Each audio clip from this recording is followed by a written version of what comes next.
All right, good afternoon, everybody. We're here today at the Texas Capitol with all of you concerned citizens. It's for an open panel discussion on medical marijuana to discuss the diverse effects of federally legalizing marijuana in the United States. My name is Clay Colon. I am head of research for legalizing medical marijuana in the U.S. for St. Edward's University. To my left, we have Megan Runkle. She is Chief Law Enforcement Officer for Texas. Danny Barcelona, she's a professional economist. Davis Olson, who's a medical marijuana dispensary owner and a consultant for dispensaries. And finally, Chris Connor, who's a public policy maker. Today I'll be asking a series of 4 questions.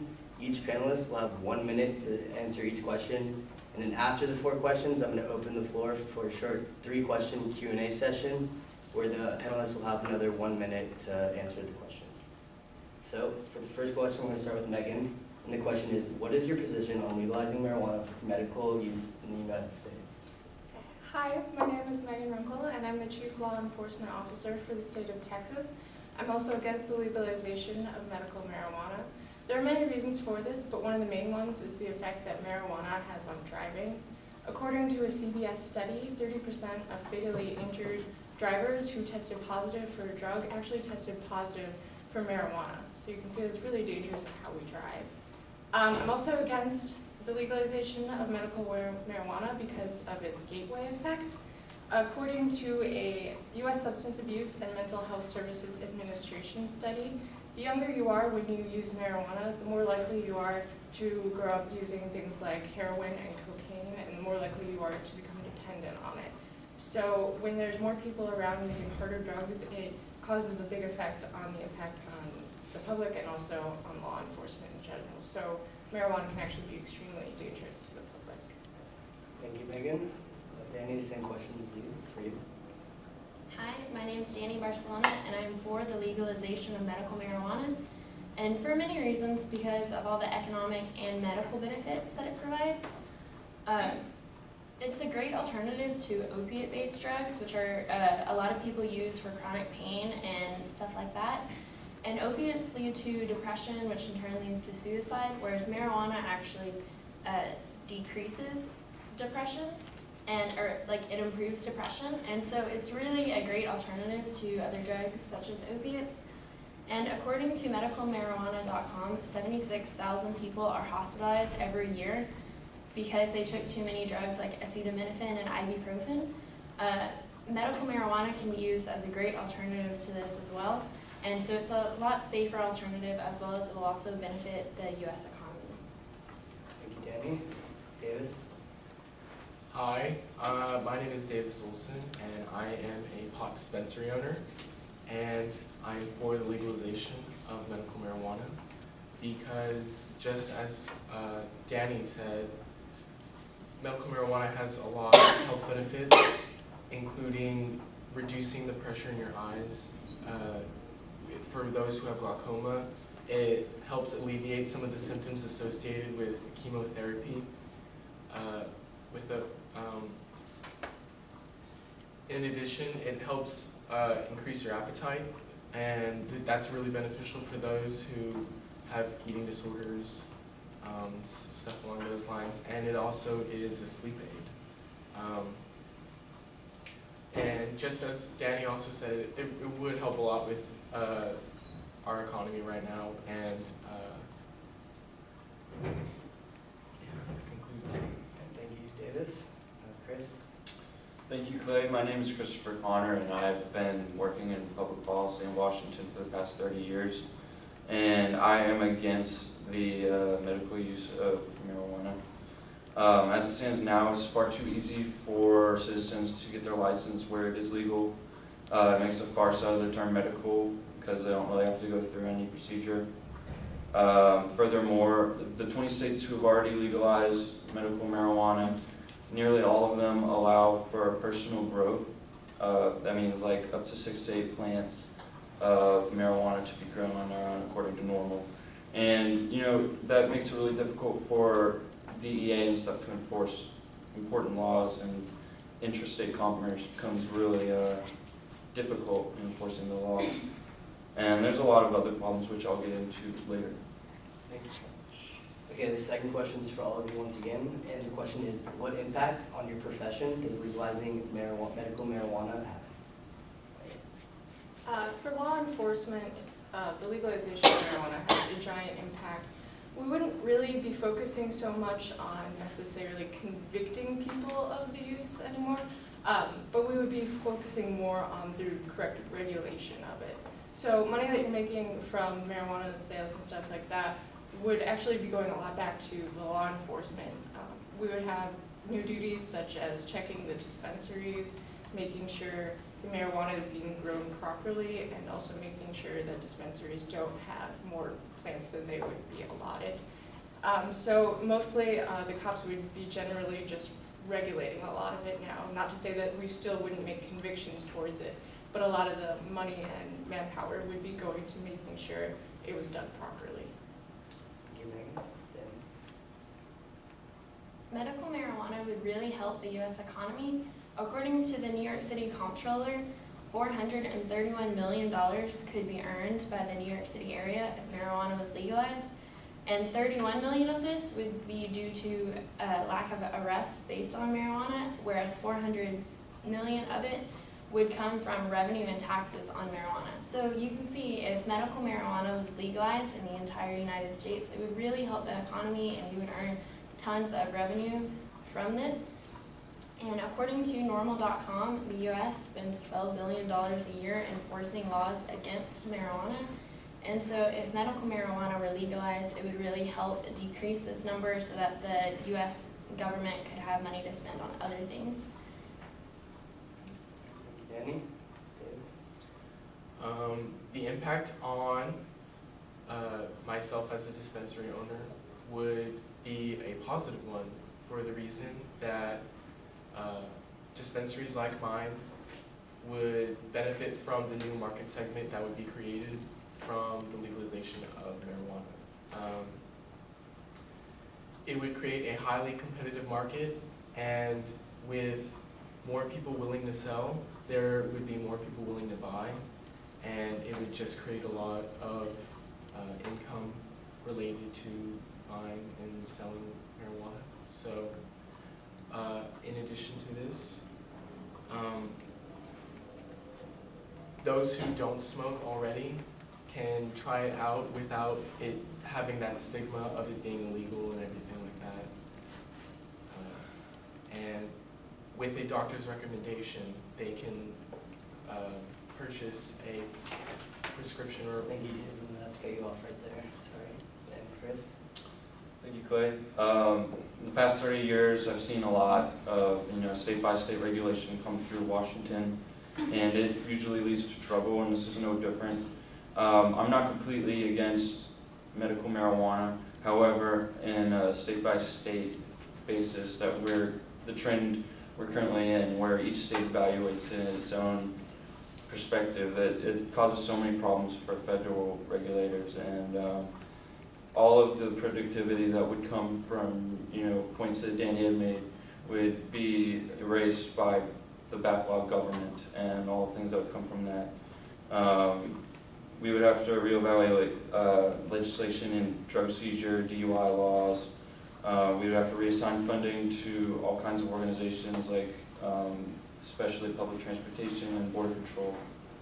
And yeah. Good, thank you, Chris. This question is for the panelists for legalization, and the question is, if legalized, how would marijuana be regulated? Daniel, you do so. If legalized, marijuana, especially medical marijuana, would be regulated by either the state or the federal government. If it was the federal, it could be regulated by the FDA, just like many other pharmaceutical products out there are. And so this would ensure its safety in its pure form and with nothing else added to it. So it could be treated like all other medicines out there on the market. People could also be given correct dosages so that they would take the correct amount for whatever their ailment was. And there would also be a legal driving limit instituted, just like with alcohol, where you can't be under the influence of it over a certain amount. And for all of these economic as well as medical reasons, I believe that medical marijuana should be legalized. Danny? Davis? Medical marijuana would be regulated through dispensaries like my own, and much like a trip to the pharmacy, a trip to the dispensary would include getting a doctor recommendation. In addition to having the doctor prescribe the right kind of strain for your specific symptoms. And when you come to the dispensary, employees and myself, would be very, very strenuous and rigorously check your ID and make sure your recommendation is actually valid from your doctor. It would be also regulated a lot like alcohol is, as far as like I said, having your ID checked. It's very, very similar to alcohol regulation. And the amount of dosage also depends a lot on your body chemistry as well. So, just like Danny said, there would be a lot of. Thank you. I'm about to get you off right there. And this final question is for panelists against legalization of medical marijuana. The question is, if marijuana was legalized for medical use, how would it impact current criminals in prison for just marijuana-related charges? Megan, start with you. It's a good question and one that's a lot of concern.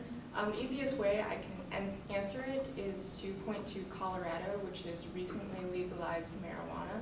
Actually, in the last 25 years, 210,000 people have been jailed for just marijuana-related crimes. And in those cases, people are not going to be let out of jail or receive a reduced punishment. And this is because when they committed the crime, it was illegal, and the punishment is not going to be retroactive. So as far as we can see in the future, those who committed marijuana-related crimes also will not be let out of jail or receive a reduced punishment. It creates a lot of complication, even more for law enforcement when you deal with that kind of controversy, which is another reason that I'm also against the legalization of medical marijuana. Megan? Chris? Thank you. Personally, I don't see how medical really affects the justice system in that sort of way. I think that if medical were legalized on a federal basis, that the main things that would have to be addressed would actually just be elimination of personal grows, because that's where a lot of the confusion takes place at a federal level, because they don't know how to prosecute people who are growing their own marijuana legally, technically, even though federally it's still illegal. And yeah, only then could the government enforce this efficiently. Again, I have to stress the importance of not going state by state, but approaching this at a federal level, because like Danny said earlier, at a federal level we can actually start to find solutions to criminals and figure out how to actually properly put them into the system. Thank you. So I'd like to thank all of you for coming out and listening to our panel discussion about the diverse effects of legalizing marijuana for medical use in the United States. I'd also like to thank my panelist, Megan Runkle, for telling us about how she was against the legalization and how it affects the effects of driving under the influence, and just talked about a little dependency issues. I'd like to thank Danny Barcelona for telling us how she was for legalization. She talked about how it would be a good, cheaper alternative to current pharmaceuticals, and how it can benefit the economy. David Sullivan, I'd like to thank you for coming out and telling us how you'd be for the legalization of medical marijuana. You talked about how it would be highly regulated. You talked about how it would only be specifically used for medical use only. And Chris, I'd like to thank you for coming out, for telling us why you were against medical marijuana. Tell us about how it brings complications to the justice system, and tell us a little about the problems that it would cause between the state and the federal legislation. I'd like to thank all of you again for coming out, and now I'm going to open the floor to a 3-question Q&A session. I have a question for Megan. You mentioned that, I think you said 220,000 people in the past 25 years in Colorado were put in jail for using marijuana. Wouldn't you say, though, that if it were retro, wouldn't a lot of our tax dollars then be saved, because then we're not paying for these 220,000 people to be jailed due to their marijuana usage? I think the question is for you, and wants to know if our tax money would be saved due to the amount of people in jail. I would agree that having that many people in jail would probably save some money, but the point in the law enforcement is the fact that when they committed the crime, the act was illegal. So they're still committing an illegal act, and despite the fact that it is no longer illegal, when they did it, they were aware that they were doing something wrong. This question is for Davis. How would a person go about obtaining a license for medical marijuana? They want to know how would a person go about obtaining a medical marijuana license.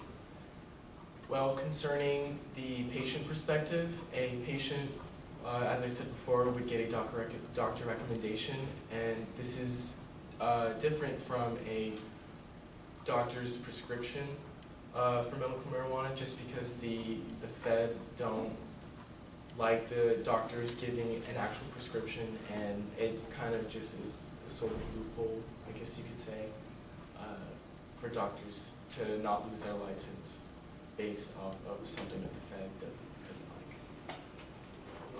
like. As also with, as far as from a dispensary perspective, we have to obtain our license much like those who obtain their license selling food. It's a lot stricter though, because it is dealing with medical marijuana, of course.